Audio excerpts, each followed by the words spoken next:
Annyeonghaseyo. I am Sister Rosa Angelica Libron, Holy Spirit Missionary Sister. At the time when we are applying for the final profession, we, the SSPS, and our brothers, the SVDs, are asked to write down, according to order of priority, 3 countries where we wish to be assigned. These preferences help our congregational leadership team in discerning our mission mandates. Very often, we get assigned to one of the countries we have named as our dream mission countries. However, it was not the case with me. The notification about my mission appointment came as a big surprise, which cost me some sleepless nights. South Korea never crossed as a dream mission country.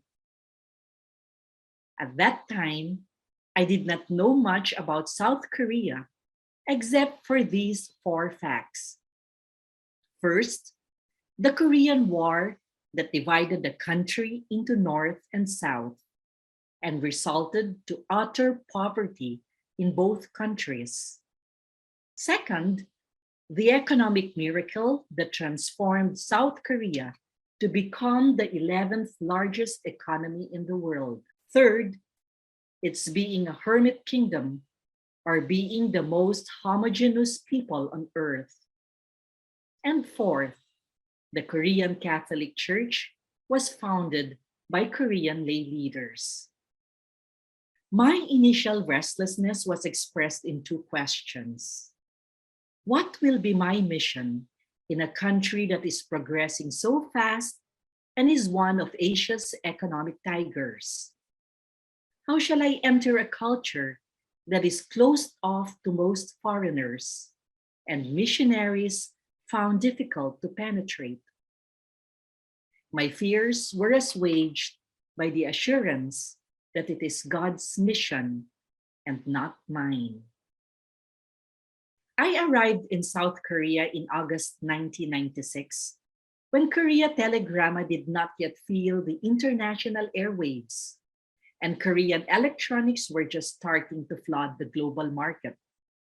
Everything was new to me: culture, language, food, weather, everything. The next 18 years, from 1996 to 2014, brought me endless surprises and challenges, where the people I shared life and mission with led me to be more anchored in God's faithful love. The first 2 years were spent on intensive language studies. The Korean language is said to be one of the hardest to learn. For someone who was so used to multitasking and active involvement in ministries, the 2 years of not being able to do much because of limitations in language had become a school of humility for me and the perfect invitation to total surrender to God. How I patiently lined up before newly ordained priests giving their blessing, just to beg the Holy Spirit to grant me the gift of tongue to speak the Korean language with eloquence, all for the sake of my new mission. And my grit and faith paid off. I passed the national exams for Korean language with a mark of level 4 proficiency. Most migrant centers require level 3 proficiency to be an interpreter and translator. Later, this skill would bring me to police stations, government and church agencies, courtrooms, and hospitals as an interpreter. But I had never imagined that I would be called to assist in the birthing of a Filipino baby in the delivery room as an interpreter. My first official appointment was as a novice directress. It was barely a year of accompanying the Korean novices when I got elected to lead our region composed of sisters from 8 nationalities. For 6 years, I served concurrently in leadership and formation. During this time, it was also impossible to turn a blind eye to the plight of two marginalized groups in society: the migrant workers from developing countries and the marriage migrants, mostly Asian women.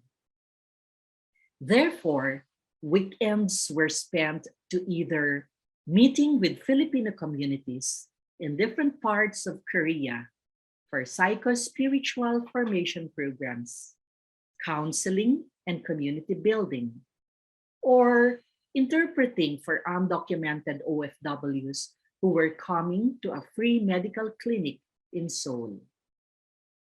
I was serving our fellow Filipinos through different programs, but the most rewarding of them all was when I was simply being with them. For these were the moments when I was receiving much more than what I was giving. The nearness of God was experienced in our shared joy and sorrow.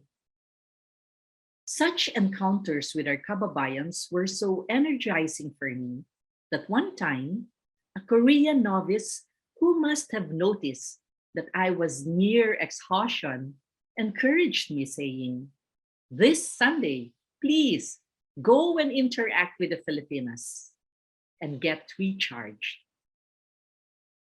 When my term in leadership was over in 2006, I requested to go full-time in the migrant ministry, in particular, to open a center for women. International marriages with Korean men that started in the 1990s had become a phenomenon, and reports of abuses were dramatically increasing. The establishment of marriage immigrant support centers by the government started only in 2006. My request to be involved with women in distress was not granted. Instead, I was appointed to bring the reconciling tenderness of God to another periphery, the space of people living with HIV and AIDS. Under the Catholic Archdiocese of Seoul, the SSPS were running a 24/7 shelter for Korean men who were in advanced stage of HIV infection. Besides providing for their physical needs like proper nutrition, comfortable accommodation, and medical care, we were offering a range of well-being support where they experience compassion and non-judgmental reception. One resident shared with me, "Before we even have our physical death, we already died twice. First, when we declared our being gay, our families disowned us. Second, when we disclosed our HIV status, friends and co-workers broke ties with us. You come from another country. You are actually a stranger to us. But now you have become our friend and family." Little did that friend know that his determination to live always made my heart burn not only for mission, but with greater faith in God, who heals and transforms. To reach more people, we opened a day center that would empower our friends living with HIV towards fuller lives and reintegration into society. We paid extra attention to search for those who had withdrawn themselves and were living alone, as support to start anew, scholarships to alternative professions, as well as assistance to find jobs were made available. Regular group outings and meals, and the monthly celebration of the Eucharist had naturally forged close bonds and friendships. Slowly, yet so meaningfully, signs of new life were once again bursting forth. There were 6 undocumented OFWs referred to me who were HIV positive. It still amazes me when I recall how God's timing in rescuing them was always perfect. When they all returned to the Philippines, some after receiving medical treatment in Korea, at least 3 became active advocates for HIV and AIDS in Manila. It is only in the strength and light of the Spirit that we can carry out our mission. One night at 10 p.m., my phone rang, and at the other line, I could hear simultaneous sounds: the crashing of things, the scream of children, the intimidating shout of a man, and the helpless cry of a Filipino woman who we shall call as Pilar, shouting, "Sister! Sister!" I figure out that domestic violence was going on. I called the police, but I was told that they cannot interfere in domestic affairs. The phone call ended with the police reminding me not to go. After 3 persistent calls from Pilar, I went with another Filipina. This was a family I had been assisting. The Korean husband, a drunkard, had speech and hearing impairment. The eldest child, age 4, had ADHD.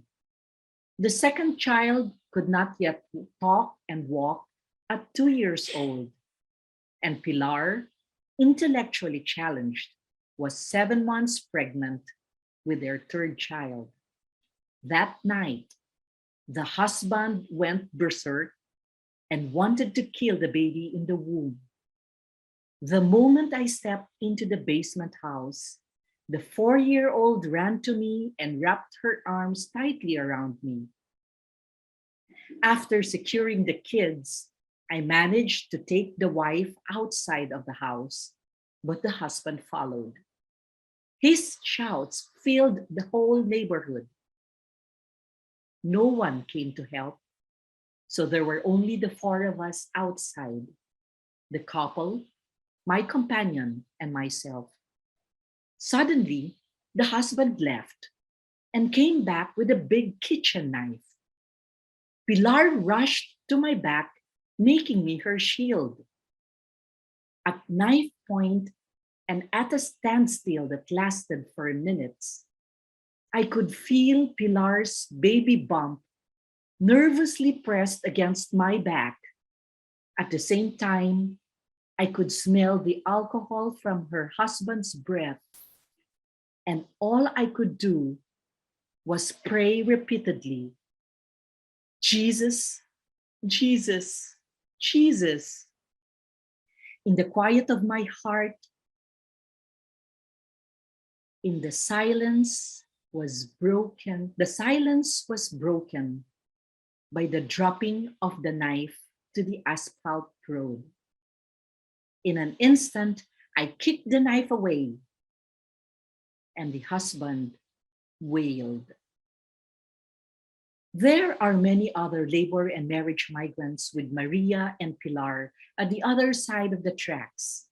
I have journeyed with them on a full-time basis during the last 4.5 years of my Korean mission. Yes, after 3 years in the HIV and AIDS ministry, I was finally assigned to the migrant ministry. My mission is God's mission. When we allow ourselves to be used by God, creative and numerous ways of responding to the cries of our brothers and sisters in the peripheries abound. The Holy Spirit always makes things new. Empowered by the Spirit and in close collaboration with the Filipinos and Koreans who became my companions in mission, I shared life and mission through protection of human rights, With the vigilance of fellow Filipinos, abuses were condemned and rescue operations to help the victims were conducted. The expression of solidarity, especially with the weak, is a truly strong value among Filipinos. Medical and financial assistance. Undocumented OFWs and Filipino-Korean families were able to get help through application for funding in civil society organizations, as well as appeals in national newspapers filed on their behalf. The skyrocketing prices of property in South Korea are leaving ordinary people struggling to find affordable housing. Help to access services.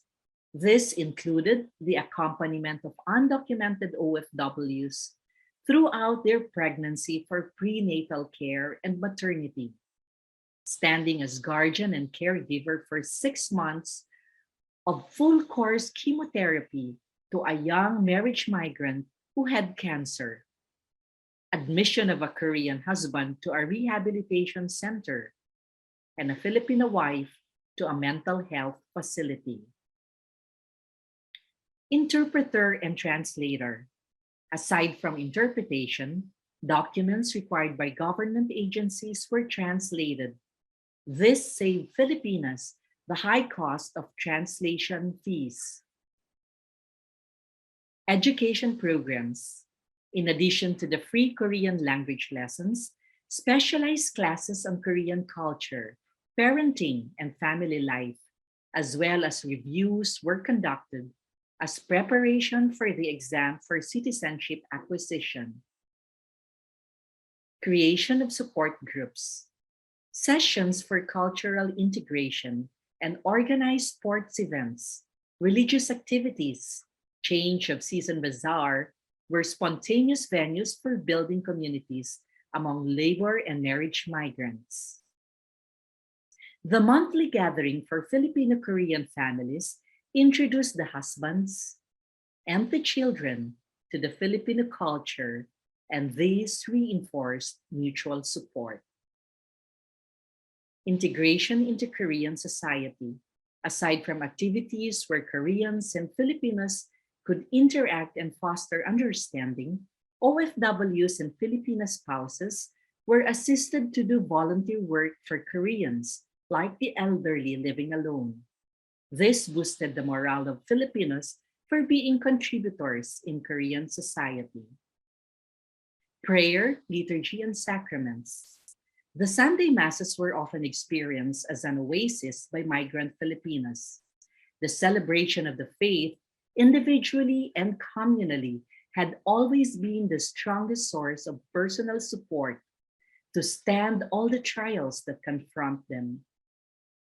All these religious activities and the faith life of Filipinos never failed to inspire the Koreans and fellow migrants from other countries, even the non-believers. I look back into the 2 questions I raised when I first heard about my mission mandate to Korea. What will be my mission in a country that is progressing so fast and is one of Asia's economic tigers? How shall I enter a culture that is closed off to most foreigners and missionaries found difficult to penetrate? When we dare go to the peripheries or cross to the other side of the tracks, there we hear clearly the cries of our brothers and sisters in need. In my 18 years of mission in Korea, I had been abundantly blessed by the Triune God through the bayanihan spirit and strong faith of my kababayans. The generosity and hospitality of the Koreans mirrored God's providence and care. And since it was God's mission, the abiding presence of God sustained me as I followed Jesus to the peripheries, where the reconciling tenderness of God was experienced at its deepest. Salamat po. Kamsahamnida.